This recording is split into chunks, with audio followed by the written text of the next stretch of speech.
It's E.W. Claville, and welcome to the Claville Report.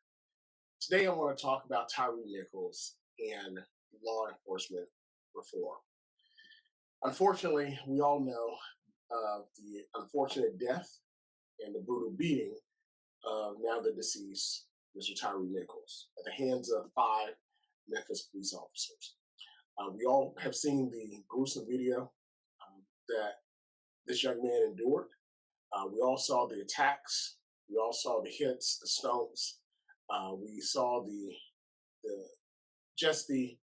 unprofessional, unnecessary assault upon his life, which unfortunately he succumbed to his injuries 3 days later in the hospital. This begs the question, what are we doing in our country as it relates to policing? Now, of course, like all of us, we understand that our police is necessary. They're there to protect and to serve. Like all of us, we understand that they are a very important part of our community. Like all of us, we understand that police, men and firemen and first responders, EMT, EMS, firefighters, all of those individuals serve the public when we are in a time of need. All of us understand that, and all of us support that. However, the question is not whether we support those entities and those individuals doing their job and helping the public when they're in need. The question becomes, what do we do? And what is our response to individual officers or individual first responders when they don't do their job or they do it maliciously and they act in a way that harms the public and unfortunately, in this situation, take someone else's life? So, Tyre Nichols was a young man, as we understand, in Memphis, and he was there living with his mother and moved from California to Memphis during the time of the pandemic. He was reestablishing his life. Like many of us, we go through shifts in our lives where we reestablish and position ourselves in a way that we think is better for us. While they're working and also enjoying his pastime and hobby of skateboarding, he found himself at a traffic stop. Now, how many of us have seen individuals, especially young Black men, find themselves at a traffic stop by police and unfortunately never make it home?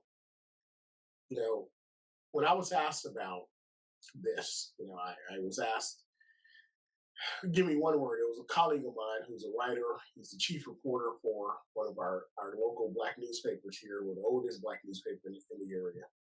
And he asked me, he said, give me one word to describe this. And I covered this. This is the morning I was covering this also segment on my live radio show that I'm very fortunate enough to create, host, and produce at Norfolk State University, where I serve on WNSB 91.1. You can find it on our TuneIn app. And one word that I gave for this is simply again. Again, we see this again. We see it happening again and again. Unfortunately, we saw the murder of George Floyd. Before that, we saw the murder and killing of Philando Castile.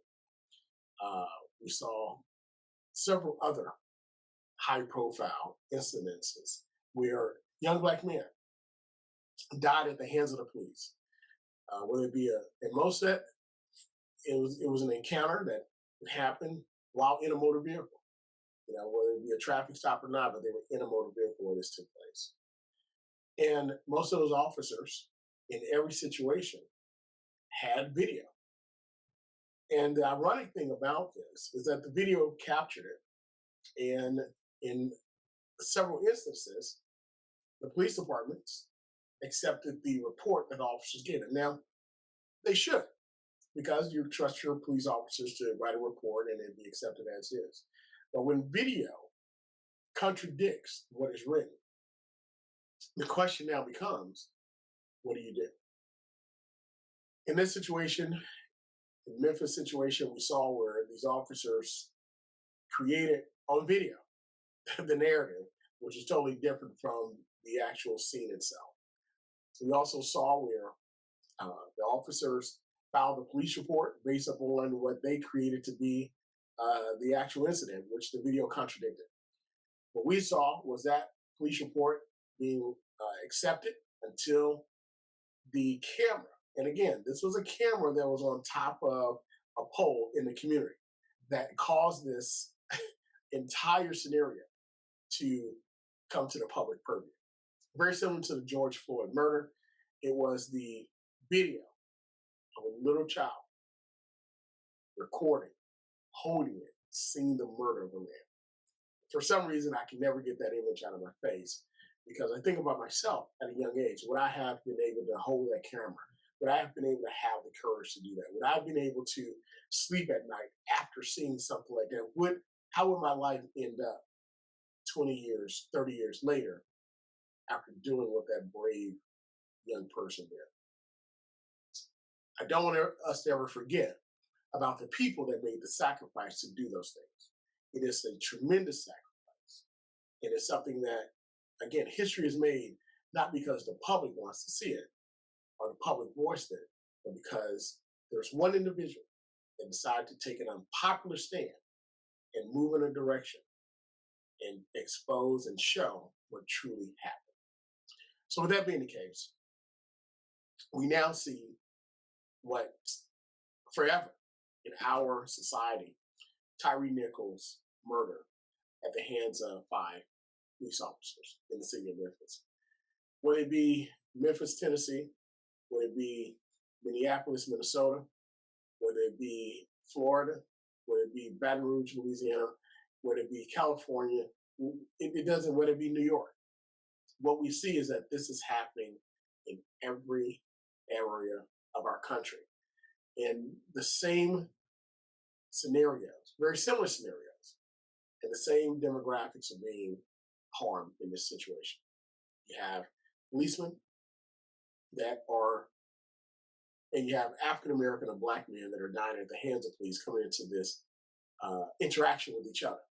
So since we know that this is a situation that continues to happen, the next question becomes, what is the next? What do we do?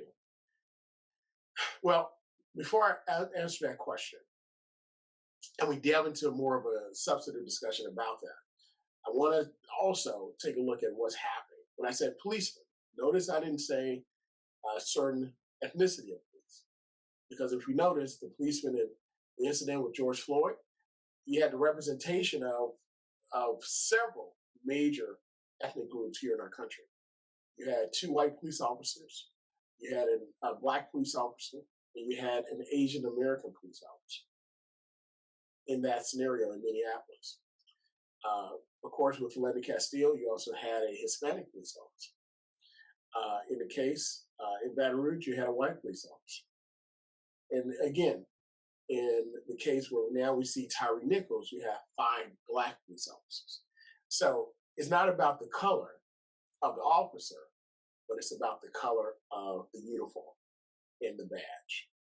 And that's one issue, one thing that I think we, in the last 5 years, 5-6 years of these incidents that's taken place, we've seen consistent across the board. So now it becomes a question of not ethnicity of the officers, but the culture of police forces. Now, again, it's the culture of when police, bad police, do bad things or take their authority and misuse it. We're not talking about mistakes. We're not talking about that. We're not talking about, because all of us make mistakes. We all do in our profession. And we have mechanisms in place to help correct those mistakes. But we're talking about patterns of malicious behavior that is against the rules and that harm others. So when we ask ourselves, what do we do? When we look at the motto or the mantra of police, to protect and to serve. The question now becomes to protect and to serve who? To protect and to serve who? Which communities are being protected and served, and which communities are being looked at as being prey or preyed upon and harmed. When we take a look at these communities and we look at the actual unit in which this particular group of officers in Memphis were a part of, the Scorpion unit, we see that they're a unit that targets high crime areas. And we know in every area, every city, every fairly, especially high density population areas, you're going to have high crime areas. You're going to have people that do things that are against the law. That's going to happen. All right, that happens. But then you have the cities that create opportunities and units and techniques in order to deal with that. So when you create that, the question now becomes, what is that line that they cross? What is that line? Is there leeway that is provided to them in order to do the job that they're tasked to do? Those very difficult jobs that they're tasked to do. The answer is yes, there is leeway provided. But the question becomes, what happens when that leeway becomes both malicious, intentional, and in a way that truly harms the public?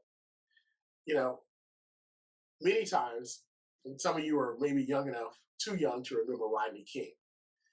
The Rodney King video beating is something that happened and took place a lot, especially in that part of Los Angeles. It was, if you remember, the Watts.